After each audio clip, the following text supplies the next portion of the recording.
Hey, what is going on, everybody? It's Max here from the Mama's Legacy podcast, and we are finally returning with the Dip podcast. How you guys doing? And tell us a bit about the website you guys are launching. Well, Yeah, what's up, Max? It's me and Adam once again. Adam, say hi.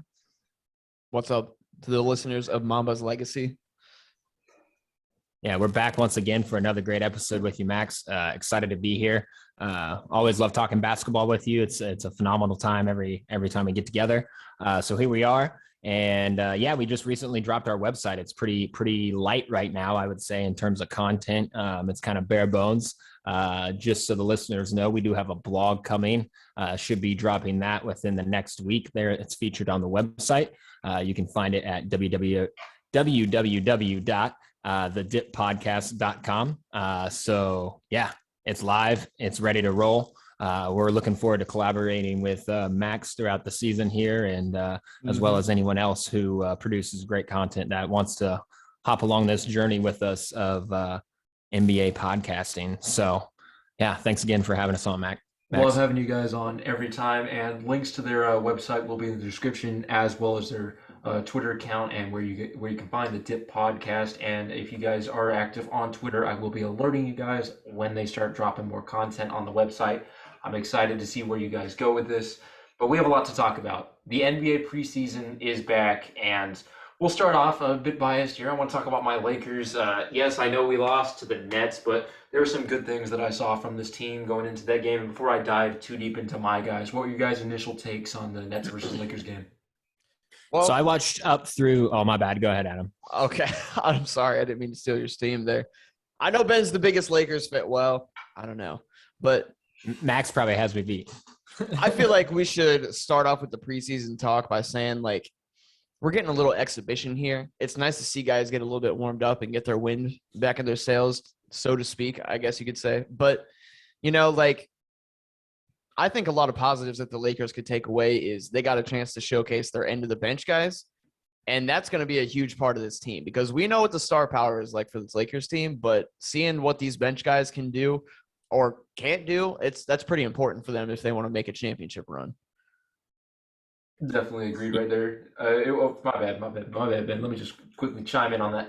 It was great No, seeing you're some of good. the guys at the bottom of the bench get their minutes in. I mean, we saw Bazemore play 22 minutes. How many times are we really going to see that throughout the season? Malik Monk, he did really well for us. Wayne Ellington looked pretty good, and Anthony Davis looked like he was in incredible shape. He looked like he's put on some muscle, and it was fun seeing him out there. But positive for the Nets, real quick, before we dive too deep. It was amazing seeing Lamarcus back out there. Really worried about him last season, but it was a really Oh, I know. positive, telling sign to see him out there playing over 10 minutes in first basketball action he's had since his early Yeah, getting retirement. in action. So, Ben, what did you think of the Lakers since you want to rival me for the Lakers fandom? So first off, and Max, I think you'll agree with me on this. We have more shooting than we did last year. I don't want to hear the shooting conversation. Oh, I personally think we have more reliable shooting this year than we did last year. Yep. Was definitely agree. KCP reliable last year? Not really. Was Wesley Matthews reliable last year? Not really. No, they were both clearly unreliable. Wesley Matthews would go off for 10, 15 points here and there, and then he'd be irrelevant for the next 10, 15 games. So And There we you I all feel go. know you on what that one. happened with Kyle Kuzma. So I mean, quite frankly, Malik Monk, he's gonna be getting minutes, and he's gonna Definitely. be pulling. I mean, what he hit multiple threes yesterday. Mhm. I mean, Malik Monk had a 40% three-point shooting year last year. I believe he was one of the most underrated free agent signings of the entire offseason. We got him for a steal, him and Kendrick Nunn. I believe he was a bit overshadowed because we got Kendrick Nunn, and everybody was, oh, the Lakers got Kendrick Nunn. But Malik Monk was also arguably the biggest steal of the free agency. Yeah, it was nice to see Davis out there getting runs in too. Speaking of Kendrick Nunn, I think Davis and Kendrick Nunn have a nice little pick and roll game that they can tap into, especially for regular season when you're resting Westbrook, when you're resting Rondo. So Mm-hmm. I'm interested to see more of that. I was pleased. I mean, I'm not going to sit here and be upset that they lost. It's a fucking preseason game at the end of the day, but it was impressive from the bench in my eyes. as a fan. And I think hopefully we're just going to continue to quiet the naysayers. THT needs to have a big year, obviously. He re-upped on a contract, so he has to show up. He has to step up to the plate, and I think he's going to be able to. He looks like he's added maybe a few tricks to his bag, so that's going to be very exciting as well. And honestly, at the end of the day, with the Nets, they were just coasting. I mean, another big three played, and they still look decent. So you know what that means. You plug in 3 top 15 players. It's going to be a fucking death squad. And I don't think they're going to disappoint. I'm not the biggest fans of them, obviously, but I'm a fan of talent, and I always respect when they're out there hustling. So all in all, it was a nice little exhibition game. A bunch of games going on today. I mean, there's some going on right now. So yeah, the NBA packed Tuesday night with a shit ton of games. It was packed, but I'm not a big fan of the Nets either. But at the end of the day, they look like an even scarier team than last year. Last year, if one of the big three weren't playing, they were quite vulnerable. But I know this was also a preseason game, but they still looked quite solid. Paul Millsap out there had a 10-10 game. He looked pretty good.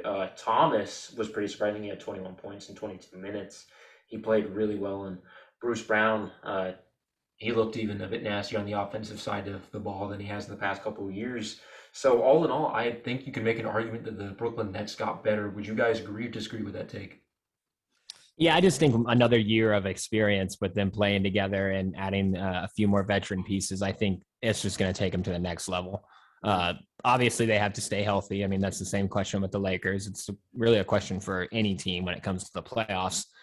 And if they do, they're going to be deadly. I mean, I'm sure Adam agrees there. I'm sure.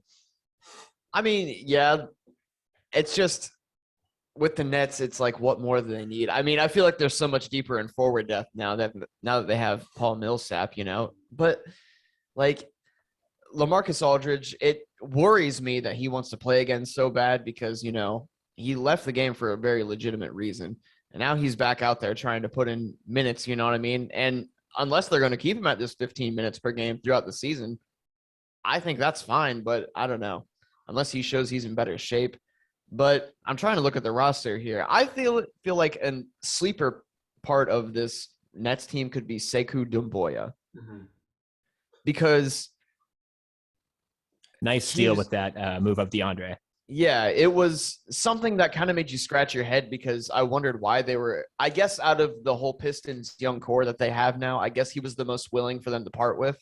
But I feel like he was going to work into something as a big defensive forward, like that a guy that had real shot blocking and low post defense, like potential. Now, yeah, my bad. What? Yeah, I'm sorry. I'm sorry. So I mean, he's listed as a small forward, but could he be playing small ball 5 minutes for them? And that's what the Nets are all about, playing forwards at the 5. And he's 6'8". He's just as tall as Jeff Green was, Mm-hmm. I mean, I think it's quite possible, but I think the biggest steal they had right there was Bembry. I love him. I think he's an energizer bunny. I think he can come out there. He's going to bring a certain energy to the Brooklyn Nets, and I think that was a really underrated move they had right there. Lamarcus Aldridge, regarding his minutes, I don't think they're going to get adjusted too much. I believe the addition of Paul Millsap kind of is like splitting Lamarcus's role from last year between the two. So I don't think he's going to be asked to do as much, especially now that Blake Griffin still has game left. And again, with all these acquisitions, I think Claxton's going to be another piece that they get more opportunities to. I think Claxton's a really underrated defender in the league. I think a lot of people just kind of look over him. A lot of people last year were claiming that the Nets had no real defensive talent other than Brown.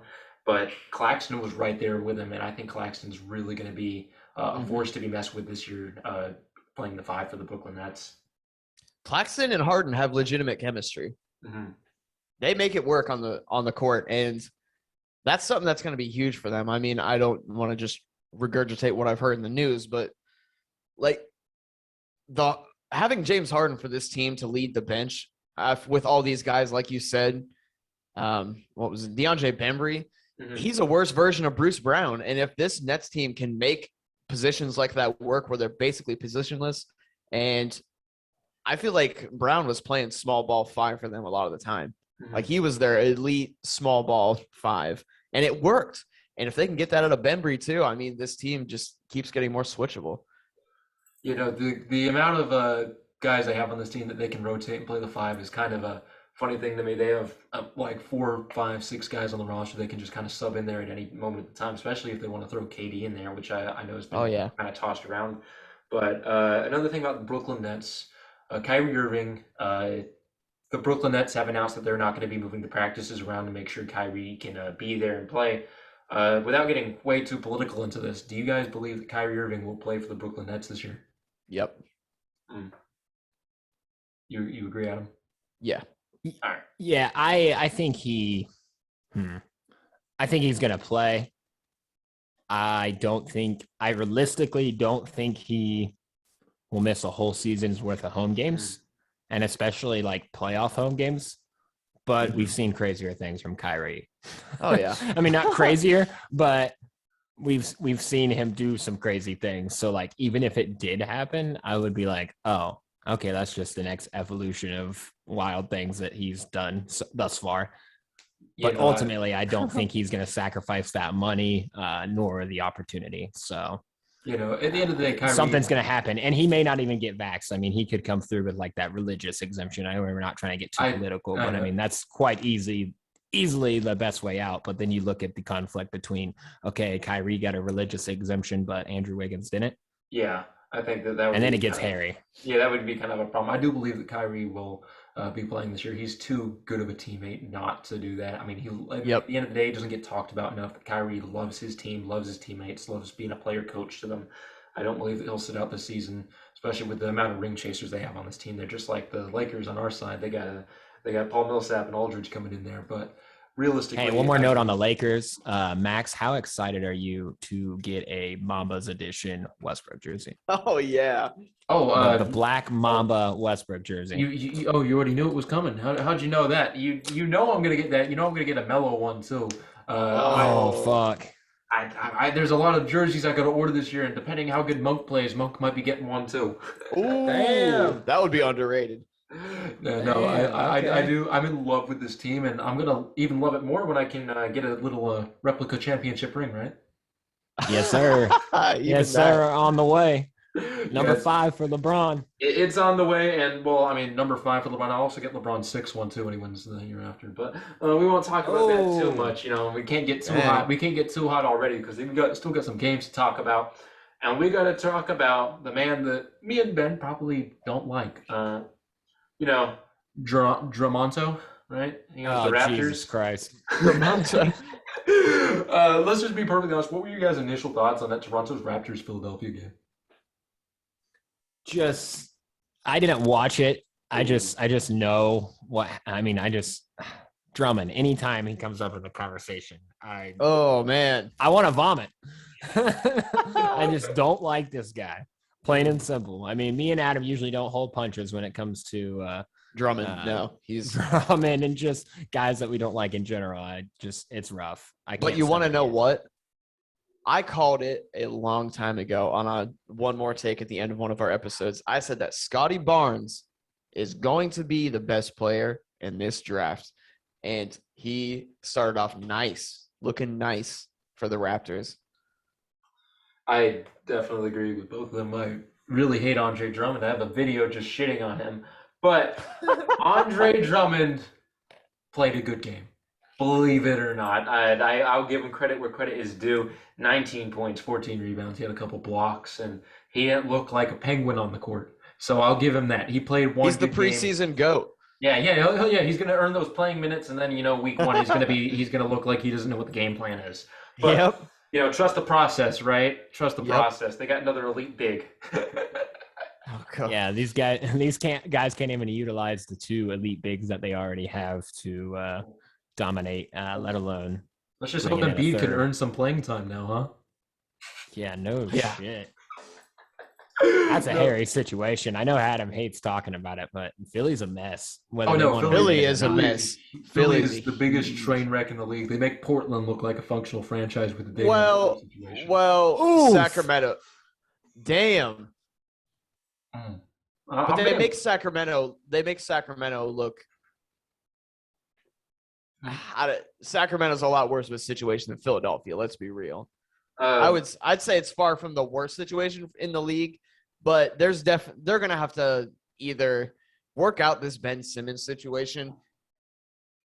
I feel like a trade to the Sacramento Kings is going to be imminent, but well, let's be honest. If the Sacramento Kings wanted to trade one of their guys, they'd get something for him. yeah, but what though? Their most attractive option is to get rid of Fox, and they don't want to do that because Fox and Halliburton are good together, better than either Heald or they also have Davion Mitchell, who could be expendable. I don't know. Ooh. Philadelphia. I feel like I've heard that Philadelphia is very interested in Mitchell. Mm-hmm.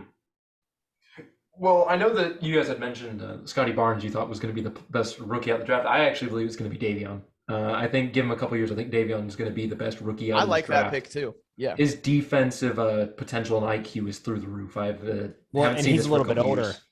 Well, yeah, and that's why his IQ is through the roof. I think he's got more. He's a bit more experienced than these guys. So you know what he could be. He has an edge. What could he be? What could he be? He could be Marcus Smart.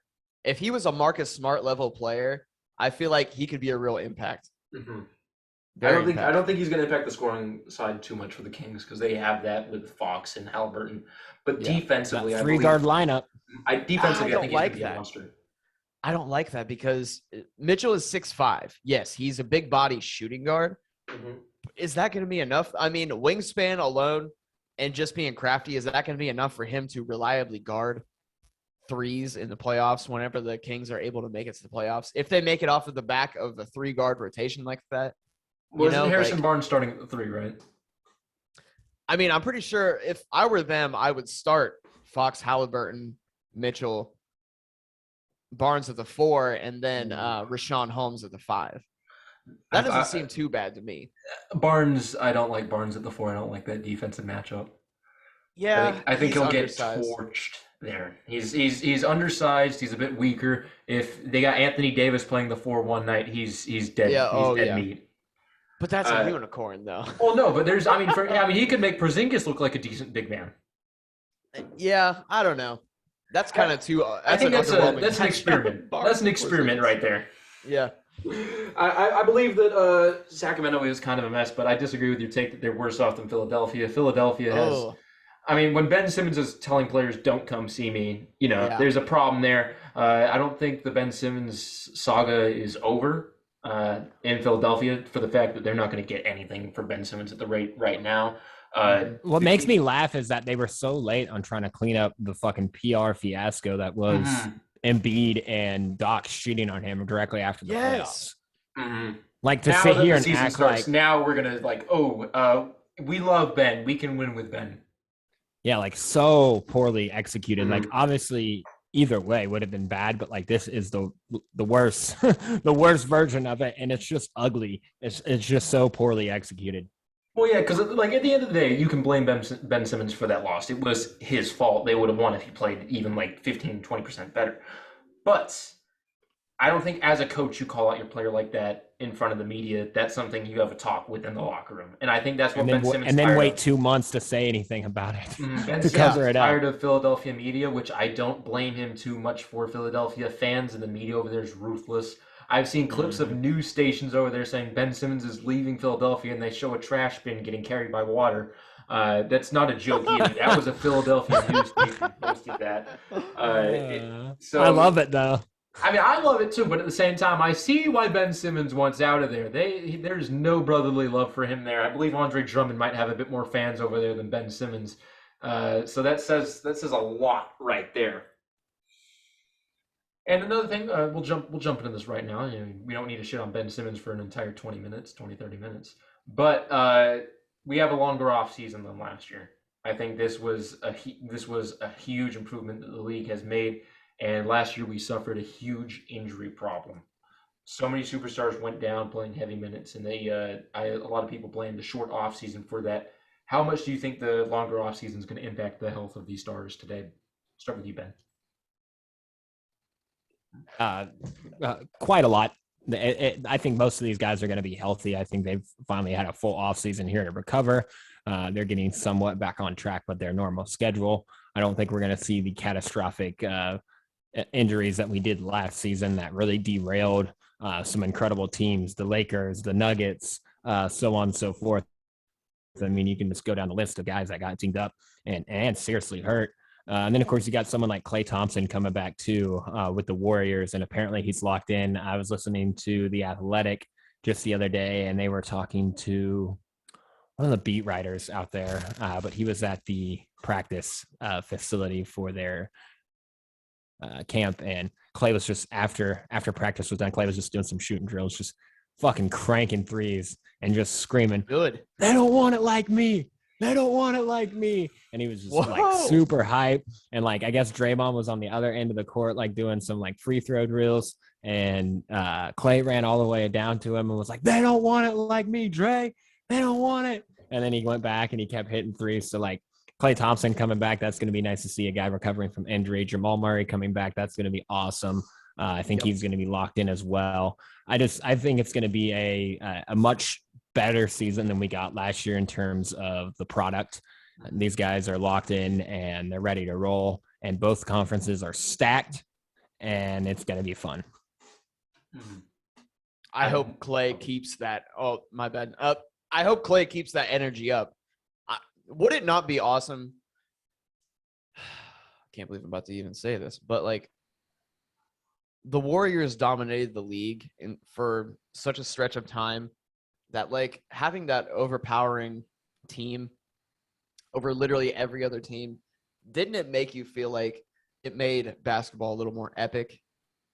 Because everybody was trying to slay the same giant, you know? Everybody was trying to cut the Warriors off at the knees, and it almost seemed impossible. It was like trying to ice skate uphill. Like, and Klay Thompson coming back with that kind of attitude, with that kind of confidence and conviction, the Warriors could literally spring back up into one of the top 3 teams in the West. Don't you think so? I mean, I agree. I think if Klay Thompson can come back and even be 75, 80% of what he was before he went down, I believe that the Warriors still have the number 1 backcourt in the league. Yep, because that takes so much pressure off of Curry. We saw Curry last year had the whole team on his shoulders. That's why he scored, what was it, 32 or 33 points per game? He was going off. Like it. Hey, I'll take Steph Curry. I'll take Steph Curry in his prime with a 80 to 90% Klay Thompson over Chris Paul and Devin Booker. Oh, I'll say it right now. I'll take CJ and Dame over Chris Paul and Devin Booker. Oh, I don't know if I can go there. But I don't know if I can go there. Hey, I'm being perfectly honest. You give Portland the well-rounded bench and a big man like Ayton. I think they're doing a lot better. I think they're doing a lot better than Chris Paul's. Unfortunately, you're damn right. I think the Chris Paul and Devin Booker thing, I believe they'll be lucky to get a 5th seed. I think they're going to come back to earth a little bit. No, definitely. And you were going to see why they're just a middle of the pack backcourt duo. Ayton does a lot more than he gets recognized for. Yeah, for sure. I mean, definitely in that playoff run, no doubt. If he doesn't get a max, which is the big holdout right now, I don't think he doesn't play. Phoenix is going to go back on their streak and not making the playoffs. Okay, so I have something to throw out here because that whole conversation came up organically. I'm glad you said that, Max, that DeAndre Ayton is currently stalled in contract talks with the Phoenix Suns because what if the Phoenix Suns sign and trade Ayton and send him to Minnesota for Karl Anthony Towns? Maybe a little bit of sweetener thrown in there, maybe a pick thrown in there, back and forth. Karl Anthony Towns requests a trade after the Minnesota Timberwolves have a shit series or season. And maybe there's a way where D'Angelo Russell gets involved in this trade too. And they both go to Phoenix. I'm 100% out on that because Ayton brings too much on the defensive end. True, yes, but the offensive load that Cat would bring, and I guarantee you he would step it up to be at least average on defense. That would be worth it. I think the only way that works is both make it clear that they don't want to be back, and even then, I think Cat gets thrown in, but they also have to think of a first too. I think that's the only way. Ayton has the potential right now, and Ayton just keeps going up and up every season. I believe he's going to keep getting better. And if you put him on a team like the Timberwolves where he's getting a touch nearly every possession, I believe he's going to turn into a superstar, what everybody thought Cat would eventually turn into. But Cat's kind of at, a plateau. He's just kind of being Cat right now, and that's what we know him to be. But I also believe it would be beneficial for Cat. I think Cat would benefit a lot playing with Chris Paul.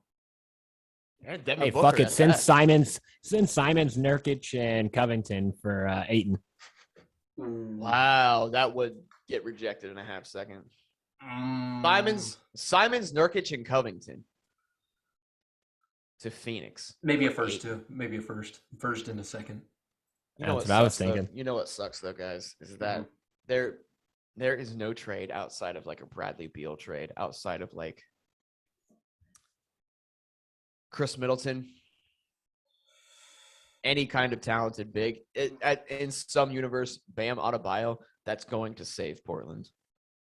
Well, you know what's funny? I believe Bam Adebayo and the Heat have like another season that they did last year, especially considering the ending. I think there's a lot of, a lot of heat over there. They've been rumored they want to try and sign another superstar, right? They don't have the money for that right now. I believe that Bam could potentially be up on the block for something big. Oh, yeah, he's deservedly so, because he looks like, I don't know, a top 3 defensive forward in the NBA right now. Forward center, I would say. I just believe that the Heat, they're on win now because Jimmy Butler, Kyle Lowry, they're not getting any younger. I believe they may. This is like a really hot take. They may trade Bam for a win now player. I think that's. Oh, I think that's a little too hot because the package they have together it's the most Miami Heat team of all time. You know what I mean? Like it is. Bam is just a Miami Heat player. Is it enough to compete with some of the teams that are around right now? Yes, you I believe so. Unabashedly agree. Yes. Oh God, you think they could run up against the Lakers' big three? You think they could run up against a healthy Warriors squad? They're going to give them a hell of a fight because they got some absolute. Let's not discount Jimmy Butler, Bam, and Kyle Lowry on the same team. Dogs, absolute dogs. They have Robinson to stretch the floor. Got rid of Keefe, so they have Victor Oladipo as well. Added PJ Tucker, who's going to be a part of that eight-man rotation in the playoffs. This 8-man lineup for the Heat, it's good. It's legitimately good. They're going to cut it down. They got Hero. I guarantee you Hero's going to have a comeback. They have a 9th guy in Dwayne Dedmon. Dwayne Dedmon last season he was like the second best player for the Heat against the Bucks when they just completely choked because that whole team sucked. Dedmon was stepping up a little bit, and I was impressed by that. Or no, they have Markieff Morris. They didn't get rid of Keefe. I was thinking like, they got him from us. So you got 10 guys right there, and I guess if you're gonna really cut it down, you get rid of Keefe and you get rid of Dedmon, and you run that top 8. They're not that threatening on offense. They're not. Jimmy Butler, quote unquote, activated playoff mode, and they got outscored by Bryn Forbes. I know that that whole team as a team choked, but choking and getting outscored by the Bucks, 7th, 8th man, your star getting outscored by the 7th, 8th man is not nice. And I believe that the Heat are missing a huge piece in Dragic. Dragic is not anymore there, and he was, as you would say, one of the most Heat players ever. He ain't there no more, and that's a massive loss. I think people are undervaluing the loss of Dragic right there. I'm not high on the Heat at all. They have to earn my respect again in this league after that loss. Devastating loss. I feel like you have to qualify all of that. As much as you don't like to do that for teams and explain away losses, you have to qualify that playoff series with the fact that you look at the tape, bubble teams did a lot worse this season. The teams that went far in the bubble got stomped out in the playoffs this year. Lakers, Nuggets, and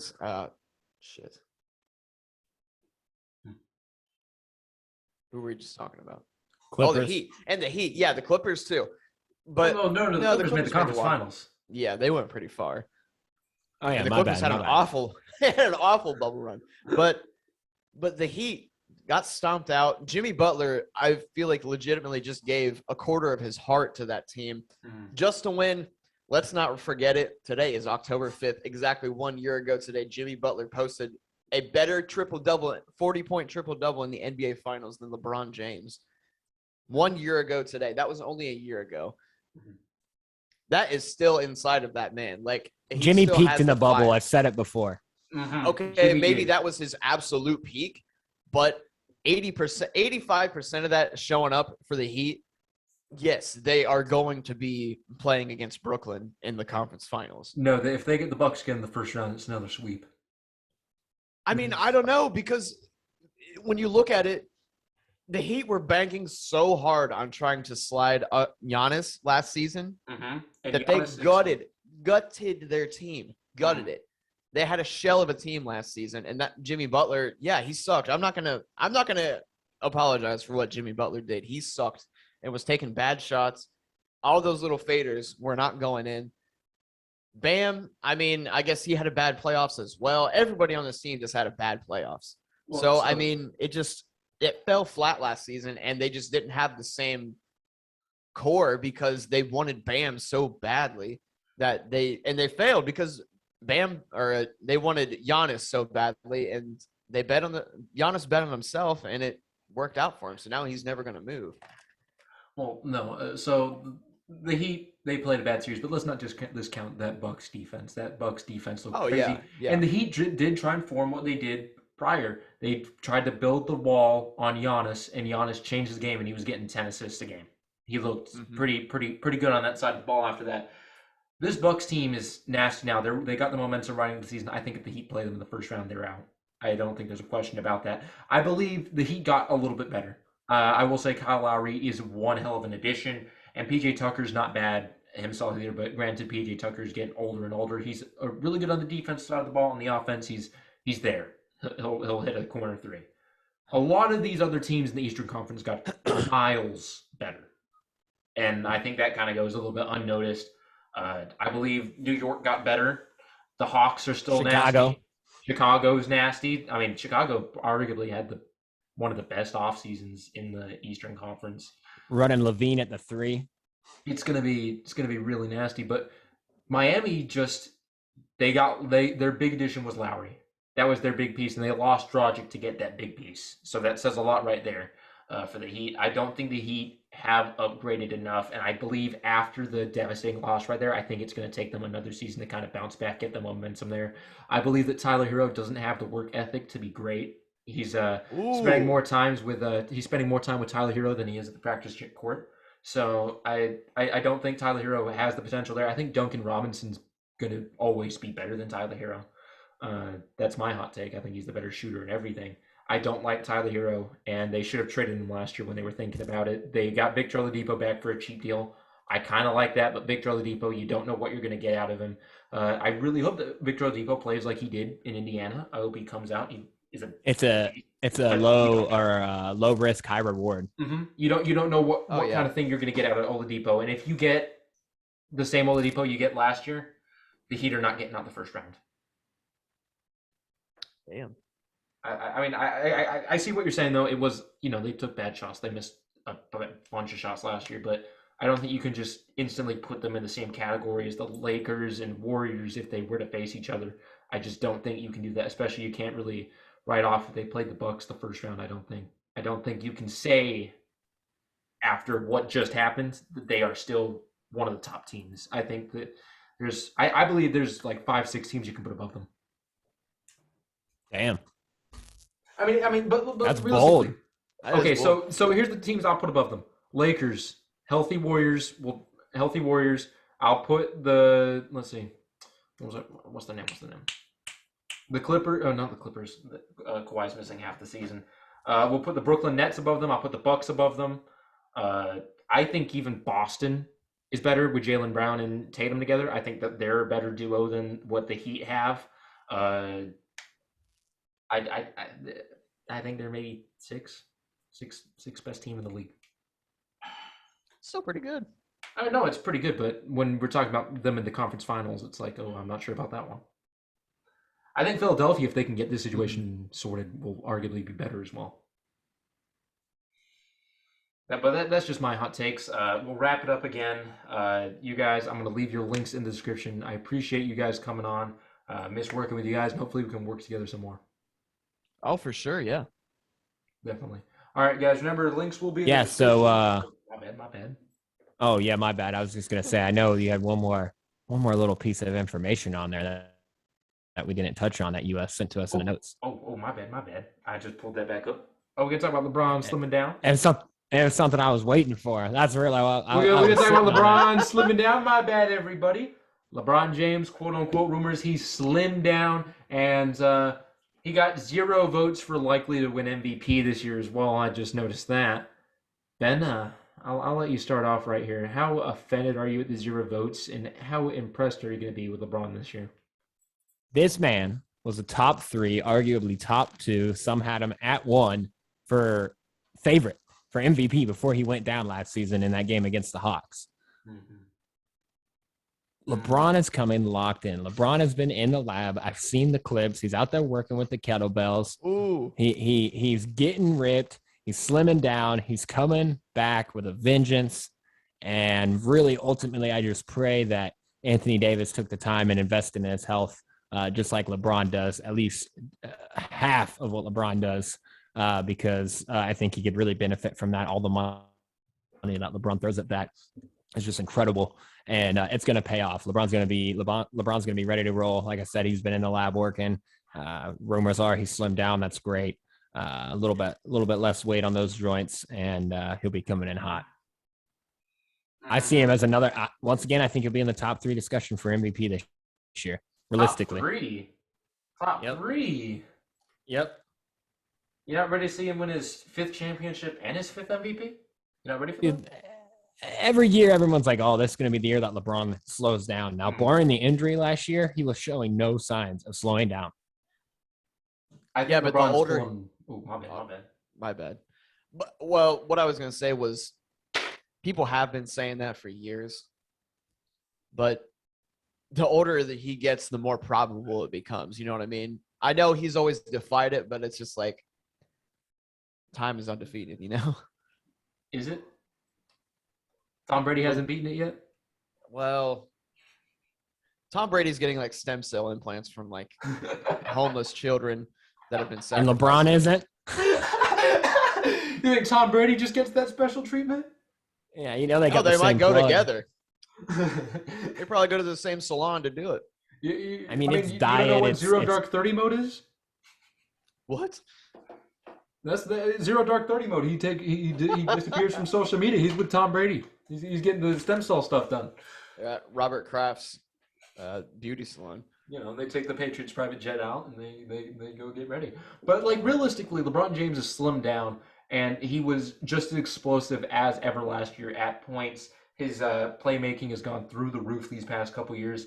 Last year averaged 25, 8, and 8, if I'm not mistaken. I believe him easily averaging 28, 8, and 8, especially with Westbrook. Now, Anthony Davis, we had mentioned, does not play all the time. He is quite injury prone. Anthony Davis is not somebody that you can rely on to be suited 90% of the games of the regular season. But you know who is? Russell Westbrook. Russell Westbrook will be there every single game, night in, night out. He'll be at practice 2 hours after the game and 2 hours before the game. Russell Westbrook's going to be a nasty piece. And I think if Anthony Davis does go down, unfortunately, with an injury, Russell Westbrook is going to still be able to carry some of that load. And I still believe if Anthony Davis goes down, the Lakers are still winning 80% of those games he's down for. I don't think it's reasonable to say that if Anthony Davis goes down, so do the hopes of the Lakers championships right there. Because Russ and LeBron want to win. They're two of the hardest-headed players in this league that want to win. And I think both of them sharing the same court, sharing the same basketball together, I don't know who can stop them. And I've also made this argument many, many times. Russell Westbrook had his most efficient season of his career playing with James Harden not being the primary ball handler. And the Houston Rockets looked nasty before the COVID hit. They went on a streak before, the league got shut down, and they obviously didn't regain that when it started back up and they were in the bubble playoffs. But before the league shut down, the Rockets looked unstoppable with that duo. They were nasty night in, night out, both very efficient at points. Russell Westbrook's now playing behind LeBron, who is miles better at playmaking than James Harden, in my opinion. I think James Harden's a great playmaker. Not miles ahead, but LeBron is definitely a step ahead of James Harden at playmaking. I don't think that's too much of an argument right there. And he's got Anthony Davis sharing the court with him, who's going to be taking up defensive pressure. There's not going to be two bigs waiting in the paint for Russell Westbrook to catch a lob. There'll be one guy there and one guy who's going to get put on a poster. Yeah. So at the end of the day, LeBron's going to look nasty. LeBron's going to be a top 2 MVP candidate. I believe if he doesn't win it, he's going to get runner-up easily. LeBron slimmed down is going to be more explosive than he's been these past couple of years, and I think LeBron's, like as usual, taking his health pretty seriously, and I believe that he will be healthy this season. Same thing with Russ. Anthony Davis is a question mark, though. Data Davis. Oh. Lakers Anthony Davis jokes never seem to amaze me. There was a clip on Twitter of a jacket that if you fell, it deployed like an airbag. Everybody was saying Anthony Davis needs one of those. It was hilarious. They're Lakers fans too, but realistically, Not far off. They're not far off. Anthony Davis needs to take his health a bit more seriously because I swear to God, if you guys have seen the movie Glass, it's a movie about him. Yep, M. Night Shyamalan. One of the greatest directors ever. But we're gonna wrap it up right there because I can just turn. Me and Adam would have to disagree. The Dip does Yeah. not sign off on that. Yeah. If you don't think the beach was good, you can leave this Zoom meeting now. Haven't Where's seen the it end yet. button? Oh no! Please! It was a good movie. It was a good movie, guys. I swear. It was just like Sandcastle Redemption.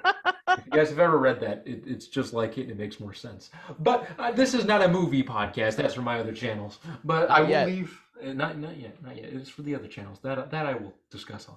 But real quick, everybody, remember, check the description. I will have their links down there. Check my Twitter for updates. I'll be retweeting their stuff when they drop content for their thing, and I will also make a tweet myself, letting you guys know that they are dropping blogs, articles on their website, and maybe I'll even send them an article. But huge shout out to you guys coming on. It's always a blast working with you guys.